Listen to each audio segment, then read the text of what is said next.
এই সরকার 5 বছর কাটাতে পারবে না। আমরা সবাই একত্রিত হয়ে আমরা চেষ্টা করি যাতে করে আমাদের এটা সাকসেসফুল হয়, কারণ আমাদের যে হিসাব আছে তাতে, এবং অনেকেই বলেছে এই সরকার 5 বছর কাটাতে পারবে না, ইম্পসিবল, যদি তারা এনার্জির প্রবলেমটা সলভ না করে। ওকে, এমন একটা অবস্থায় আমরা আছি যেটা কল্পনা করে যে হিসাবে মেলে না। ওকে, এবং অন্য সবাই যতখানি সমস্যা পেচ্ছে তার থেকে সবচেয়ে বেশি সমস্যা শিল্পে যদি যান ওখানে হাহাকার।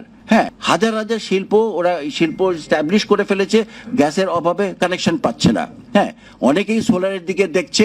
সো সোলার হয়তো আমি মনে করি অটোমেটিক্যালি নিজের থেকেই বাঁচার জন্য তাগিদে অনেকে হয়তো করবে। হ্যাঁ, এখানে অনেকগুলা বাধা আছে, এই ব্যারিয়ারগুলো সরকারকে রিমুভ করতে। বাংলাদেশে যে কোনো জিনিস, ভালো জিনিস করার মধ্যে ব্যারিয়ার ইজ গভর্নমেন্ট। এটা আমি একদম গভর্নমেন্ট। সো গভর্নমেন্ট যদি টপ টু বটম বোঝে যে তাদেরকে সরে দাঁড়াতে হবে and we will let this happen, তাহলে হবে। তো আমি মনে করি সরকার যেন এটা টপ টু বটম বোঝে, এবং অনেক কিছু কিন্তু আস্তে আস্তে বোঝা আরম্ভ করেছে। আমরা তো ধাক্কা না খেলে বুঝি না, তো আমি মনে করি ধাক্কা খেয়েছি। তো আমি আর কিছু বলতে চাই না। প্রযুক্তিগত এবং বিশেষজ্ঞদের দৃষ্টিকোণ থেকে সরকারের এই লক্ষ্যমাত্রা নির্ধারণ অত্যন্ত বিজ্ঞানসম্মত এবং সময়োপযোগী। তাহলে আমরা সাপোর্ট দিচ্ছি, এটা বিজ্ঞানসম্মত এবং সময়োপযোগী। ওকে, আমি দেখলাম তো, আমি বললাম তো আপনাকে এক্সাম্পল দিয়ে কি হচ্ছে।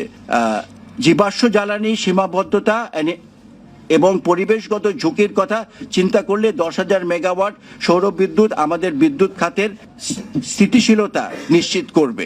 ওকে, এখন এই অবস্থায় আমাদের আমি 10% বিদ্যুৎও রিলায়েবলি দেশে পেতাম, আমাদের অনেক লাভ হতো।